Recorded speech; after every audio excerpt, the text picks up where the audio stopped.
নমস্কার, আমার গল্পপাঠ আসরে আপনাকে স্বাগত জানাচ্ছি। শুরু করছি সেই সময় উপন্যাসের 160তম পর্ব। চন্দ্রনাথ কলকাতা শহরে ফিরে এসেছে নতুন মানুষ হয়ে। এখন সে উত্তম পরিচ্ছদে ভূষিত। তার শারীরিক শক্তির সঙ্গে যুক্ত হয়েছে অর্থবল। রেলওয়েতে কয়েক বছর চাকুরি করে সে বেশ কিছু অর্থ সঞ্চিত করতে পেরেছে। সে মিতব্যয়ী, মিতাহারি এবং কোনো রকম নেশা ভাঙ করার অভ্যাস তার নেই। তাছাড়া এই চাকুরিতে উপরি রোজগার হয় কিন্তু অনেকটা বিনা আয়াসেই। আকৃতিতেও সে প্রকৃত রূপবান। তার দিকে যে কেউ একবার দৃষ্টিপাত করলেই দ্বিতীয়বার তাকাবে। এমন দীর্ঘকায় পুরুষ বঙ্গবাসীদের মধ্যে ক্বচিৎ দেখা যায়। গাত্রবর্ণ গৌর, শুধু তার ওষ্ঠের রেখায় যেন ঈষৎ বাঁকা ভাব পরিস্ফুট। রতনমণি জোর করে চন্দ্রনাথকে টেনে নিয়ে এলো স্বগৃহে এবং এমন আদর যত্ন করতে লাগলো যেন কোনো গুরু ঠাকুর এসেছেন। বাগবাজারে তাদের প্রকাণ্ড 3 মহলা বাড়ি। বাইরের দিকে এক অংশে আছে সুসজ্জিত অতিথিশালা। সেখানে স্থান দেওয়া হলো চন্দ্রনাথকে। কিন্তু এত খাতিরের আধিক্যতায় দুদিনে অস্থির হয়ে উঠল চন্দ্রনাথ। তাছাড়া রতনমণি যতই ভাবোচ্ছ্বাস দেখাক, কিছুতেই তাতে চন্দ্রনাথের হৃদয়ের সাড়া জাগে না। কিছুদিন আগে এ বাড়িতে রতনমণির বিধবা ভগিনী কুসুম কুমারীর পুনর্বিবাহ অনুষ্ঠিত হয়েছে। সে উৎসবের রেশ এখনো যায়নি। দূর দূর থেকে আগত আত্মীয় স্বজনে ভবন পরিপূর্ণ। বাড়িতে এত ভিড় বলেই রতনমণি চন্দ্রনাথের কাছে এসে নিভৃতি খোঁজে। তার গল্পের আর শেষ নেই। তাদের বাড়িতে এই বিধবা বিবাহ যে কতখানি গর্বের ব্যাপার সে কথা বারবার সবিস্তারে শোনায় রতনমণি। আত্মীয়দের মধ্যে অনেকেই এর বিরোধিতা করেছিল প্রথমে, কিন্তু রতনমণির পিতা কৃষ্ণনাথ পরিষ্কার জানিয়ে দিয়েছিলেন যে এই বিবাহে যারা আসবে না তাদের সঙ্গে ইহজীবনে তিনি আর কোনো সম্পর্ক রাখবেন না। তখন প্রায় সকলেই আমতা আমতা করে মত পরিবর্তন করেছে। যে বনস্পতির ছায়ায় তাদের আশ্রয়, সেই বনস্পতির গাত্রে কুঠারাঘাত করতে তাদের সাহসে কুলায়নি। বিবাহের দিন গোলমালের আশঙ্কায় প্রায় 100 পুলিশ নিযুক্ত করা হয়েছিল প্রহরায়। শেষ পর্যন্ত কিছুই হয়নি অবশ্য। আর কত গণ্যমান্য মানুষ এসেছিলেন তাদের নাম বলে শেষ করা যায় না। এই বিবাহের ফলে রতনমণির বুকে অনেকখানি ভরসা জেগেছে। কিছুদিন ধরেই সে একটি বাসনা পরিপোষণ করছিল। সে ব্রাহ্ম ধর্মে দীক্ষা নিতে চায়। এ বাড়িতে এ পর্যন্ত কেউ ব্রাহ্ম হয়নি। তবে রাসমণির পিতা যখন কন্যার পুনর্বিবাহ দেবার মতন উদার হয়েছেন, তখন এক পুত্রের ধর্মান্তর গ্রহণেও হয়তো আপত্তি করবেন না। রতনমণি বলল, চন্দ্রনাথ, তুমি ব্রাহ্ম হবে? চলো, তোমাতে আমাতে একদিন দেবেন্দ্রবাবুর কাছে যাই। চন্দ্রনাথ দাঁড়িয়ে আছে লোহার শিক বসানো গবাক্ষের ধারে। এখান থেকে এবাড়ির সদর দেউড়ি স্পষ্ট দেখা যায়। ওই দেউড়ির বাইরে সে একদিন কাঙালি পংক্তির মধ্যে খাওয়ার আশায় বসেছিল। তাকে মারতে মারতে তাড়িয়ে দেওয়া হয়। এখনও প্রত্যেক দিনই ওখানে কাঙালিরা এসে আশায় আশায় বসে থাকে। সেদিকে তাকালেই চন্দ্রনাথের মনে হয় সেও যেন কৈশোরের শরীর নিয়ে ওদের মধ্যে রয়েছে।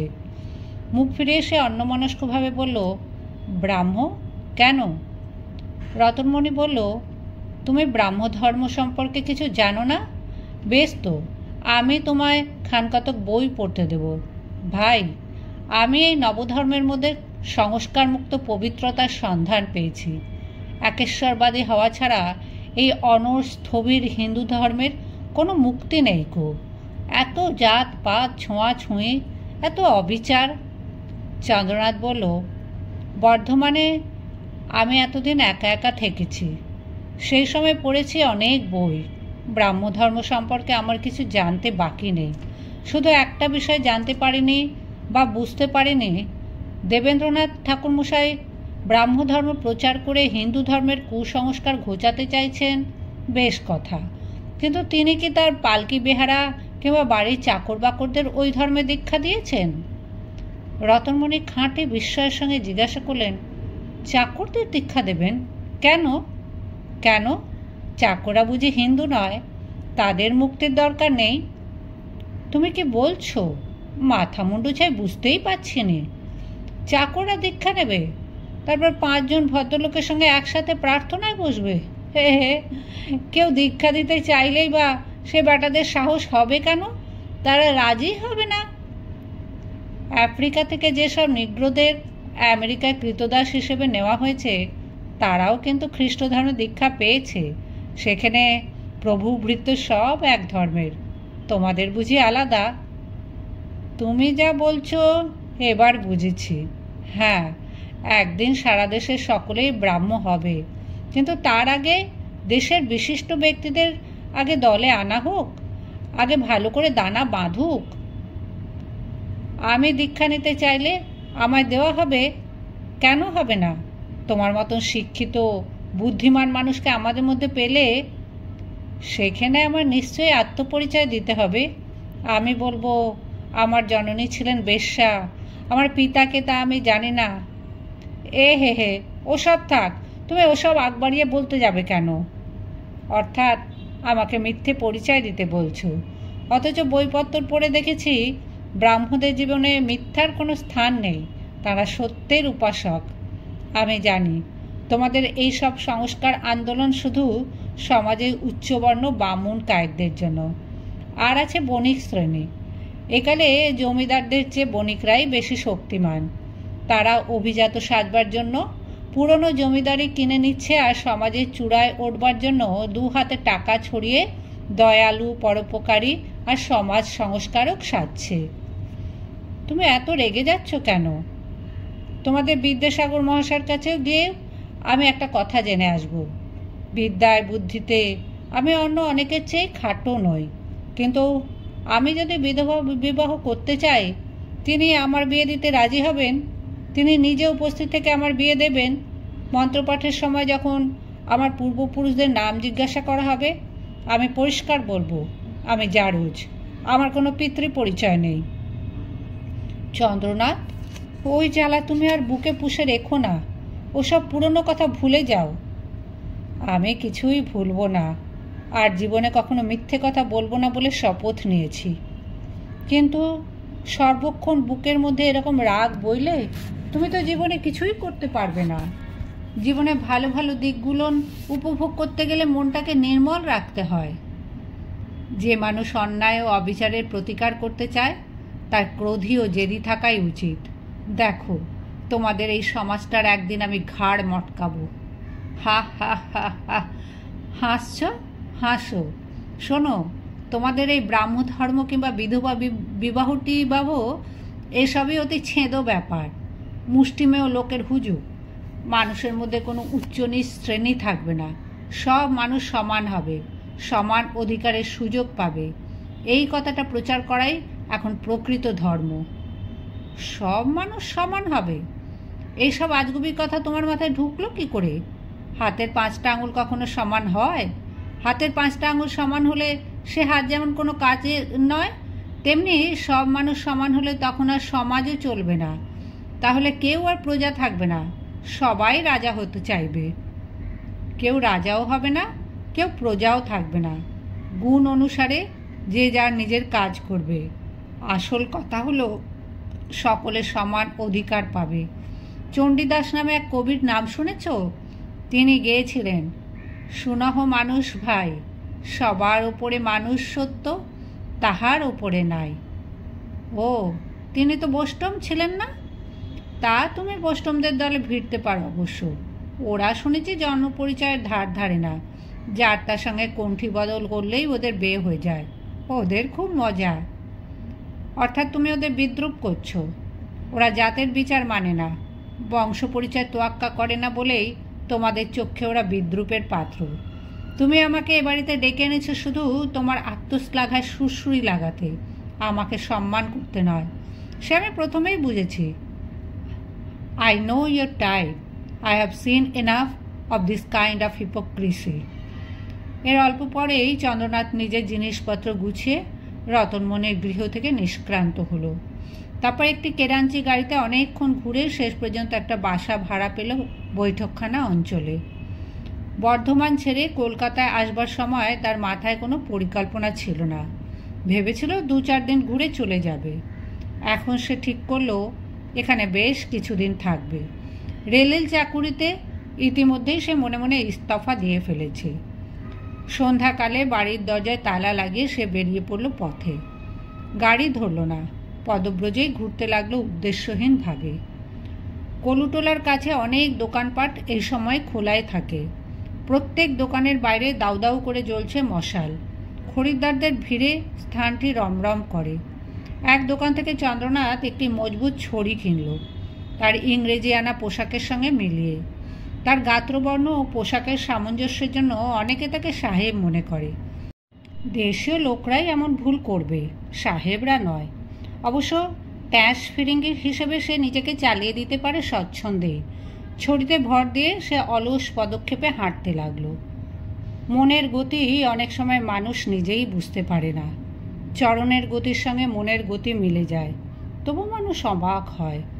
একসময় চন্দ্রনাথ সত্যিই বিস্মিত হলো দেখে যে কখন অজান্তে সে শ্মশানের ধারে পৌঁছে গেছে। এইখান থেকেই একদিন এক দৌড়ে সে কলকাতা ছেড়ে চলে গিয়েছিল। সেই জন্যই এই একই স্থানে তাকে কে যেন টেনে এনেছে। শ্মশানের পরগাছাদের নিয়ে চন্দ্রনাথ এখানে যে একটি দল গড়েছিল, সেরকম যে দুজন চণ্ডালকে চন্দ্রনাথ এখানে দেখে গিয়েছিল, তাদের মধ্যে একজন এখনও আছে। অন্যজনের বদলি নতুন লোক এসেছে। পুরনো চণ্ডালটি কি চিনতে পারবে যে এই নীল রঙের কোট প্যান্টালুন ও মাথায় হ্যাট পরা মানুষটি এককালে সেই চাঁদু, যে এখানে নেংটি পরে ডান্ডা হাতে নিয়ে হৈ হৈ রই রই করে বেড়াতো? চন্দ্রনাথ অবশ্য চণ্ডালটিকে দেখা মাত্র চিনতে পেরেছে। সে কিছুই ভোলে না। জ্ঞান উন্মেষের পর থেকে তার জীবনের সমস্ত ঘটনাই তার মনে আছে। সব মিলিয়ে শ্মশানের দৃশ্য ঠিক একই রকম রয়েছে মনে হয়। তারপর পর 3টি চিতা জ্বলছে। একদিকে জমিয়ে তাড়ি ও গাঁজা খাচ্ছে শ্মশান বন্ধুরা, আর এদিকে ওদিকে ছড়িয়ে ছিটিয়ে বসে আছে শোকে মুহ্যমান আত্মীয় স্বজন। মাংস পোড়ার গন্ধ চন্দ্রনাথের খুব পরিচিত লাগে। কতদিন সে এখানে চিতায় পোড়া কাঠ দিয়ে দাঁত মেজেছে। চন্দ্রনাথ এসে গঙ্গার ঘাটের কাছে দাঁড়ালো। নদীটি যেন তাকে চিনতে পেরেছে। নদী মুখ ফুটে কোনো সম্ভাষণ জানায় না, তবু বোঝা যায়। অন্ধকারের মধ্যে চন্দ্রনাথ নামতে লাগলো সিঁড়ি দিয়ে। একেবারে শেষ ধাপে খালি গা, ধুতি মালকোচা মেরে পড়া একটি 13-14 বছরের কিশোর দাঁড়িয়ে আছে, জলের দিকে এক দৃষ্টে চেয়ে। চন্দ্রনাথ আমূল চমকে উঠল। এ যেন তারই প্রতিরূপ। গৃহত্যাগ করে একদিন ঠিক এই বয়সে এই রকম অবস্থাতেই সে শ্মশানের প্রান্তে ঘাটের কাছে দাঁড়িয়েছিল না? চন্দ্রনাথের বিভ্রম হলো, যেন মনে হলো সত্যি সে নিজেই এভাবে দাঁড়িয়ে আছে। আবার দ্বিতীয়বার তার জীবন শুরু হচ্ছে। সে জিজ্ঞেস করলো, এই তুমি কে? ছেলেটি মুখ ফেরালো। তার দু চোখে শুকনো জলের রেখা। বোধহয় সে তার পিতা বা মাতাকে দাহ করতে এসেছে। চন্দ্রনাথের বুকটা মুচড়ে উঠল। সে প্রায় তার হাত রাখতে গেল ছেলেটির কাঁধে। যদিও পুরনো অভিজ্ঞতায় চন্দ্রনাথ জানে শ্মশানে কারুকে সান্ত্বনা জানাতে নেই, এখানে কান্নাতেই চিত্তশুদ্ধি হয়। তাছাড়া কি সান্ত্বনাই বা সে দেবে? কাছাকাছি একজন অচেনা মানুষকে দেখে ছেলেটি নিজেকে সামলে নিয়ে ওপরে উঠে গেল। চন্দ্রনাথ নিচু হয়ে গঙ্গা থেকে এক আঁচড়া জল তুলে নিয়ে মাথা থেকে টুপি খুলে সেখানে সেই জল ছোঁয়ালো। চন্দ্রনাথের এ পৃথিবীতে প্রিয় বস্তু কিছুই নেই, তবু একথা ঠিক, একদিন সে এই নদীকে ভালোবেসেছিল।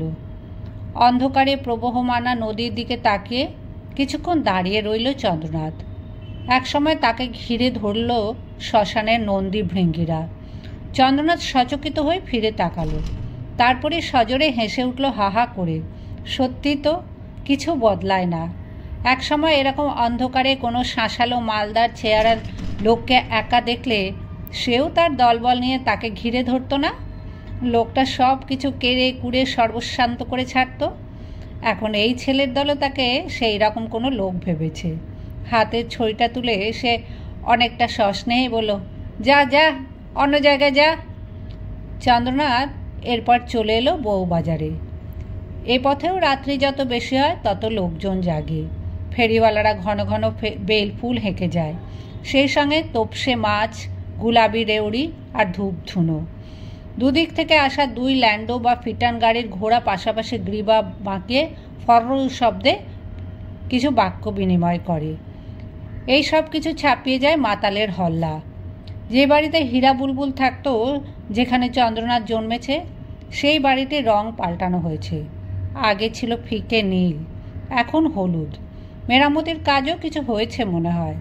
সব ঘরে আলো, সব ঘরে ঘুঙুর তবলার শব্দ এবং কলকণ্ঠ। হীরা বুলবুলের সব চিহ্ন হারিয়ে গেছে এখান থেকে, তবু জীবন তার নিজের নিয়মে চলেছে। ছড়িতে ভর দিয়ে সেই বাড়ির অদূরে পথের উপর দাঁড়িয়ে রইল চন্দ্রনাথ। তার বক্ষে কোনো স্মৃতির উদ্বেলতা নেই, বরং ক্রমশ পুঞ্জীভূত হচ্ছে ক্রোধ। এই গৃহটিকে সে যেন সহ্য করতে পারছে না কিছুতেই। এটাকে যেন সে এক্ষুনি ভেঙে ফেলতে চায়। পৃথিবী থেকে নিশ্চিহ্ন হয়ে যাক এই পাপপুরী। কয়েকটি দালাল শ্রেণীর লোক ঘোরাঘুরি করছে বাইরে। চন্দ্রনাথকে বাড়িটির দিকে একদৃষ্টে চেয়ে থাকতে দেখে তারা তাকে কোনো লোভী ইদ্রিস পিদ্রুস জাতীয় ফিরিঙ্গি বলে মনে করল। একজন কাছে এসে বলল, come come sir, pretty girl, Hindu girl, মুসলমান girl, cheap rate sir. Chandranath কিছু বলবার আগেই হুড়মুড়িয়ে একটা ল্যান্ডো গাড়ি এসে পড়ল প্রায় তার গায়ের ওপর। ঘোড়াটি শূন্যের সামনে দুপা উচ্চে তুলে চিহি করে উঠল। ল্যান্ডো থেকে নামল স্থূলকায় এক বাবু, বাঁ হাতের কবজিতে গোড়ের মালা জড়ানো, চক্ষু দুটি জবা ফুলের মতন লাল। গাড়ি থেকে নেমে বাবুটি বেসামাল অবস্থায় ঘুরে গেলেন এক পাক। তার ধুতিটি দুলতে লাগলো ঘাগড়ার মতন। তিনি জড়িত কণ্ঠে বলেন, ওরে কে আছিস, ধর না আমার। সামনে চন্দ্রনাথকে দেখে তিনি তার কাঁধটাই খামচে ধরলেন এক হাতে। চন্দ্রনাথ সঙ্গে সঙ্গে এক ঝাঁকুনি দিয়ে ছাড়িয়ে নিল নিজেকে। তার মধ্যেই এক দালাল এসে তাকে ধরে ফেলেছে। বাবুটি বক্র চোখে চন্দ্রনাথের দিকে তাকিয়ে বলেন, এই হিন্দু মদটা ক্যারে রাস্তার মধ্যেখানে ধম্মের ষাঁড়ের মতো দাঁড়িয়ে আছে কেন? দালাল বলল, চলুন চলুন, আমি ধরছি। বাবুটি বললেন, চ আমায় নিয়ে চ, আজ বিমলি খালি আছে তো। যেদিনকেই আসি সেদিনই শালি ওই জেদো মদলিকের সঙ্গে ওই তো ওর ঘরে লীলা লণ্ঠন জ্বলছে। এই বাবুটিকে চন্দ্রনাথ কোনো দিন আগে দেখেনি। এর প্রতি তার বিশেষভাবে ক্রুদ্ধ হওয়ার কোনো কারণ নেই, তবু যেন দপ করে তার সারা শরীরে আগুন ধরে গেল।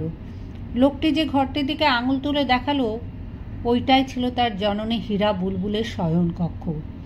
হাতের ছড়িটা তুলে চন্দ্রনাথ বাবুটিকে সপাং সপাং করে প্রাণপণে পিটিয়ে যেতে লাগলো পাগলের মতো।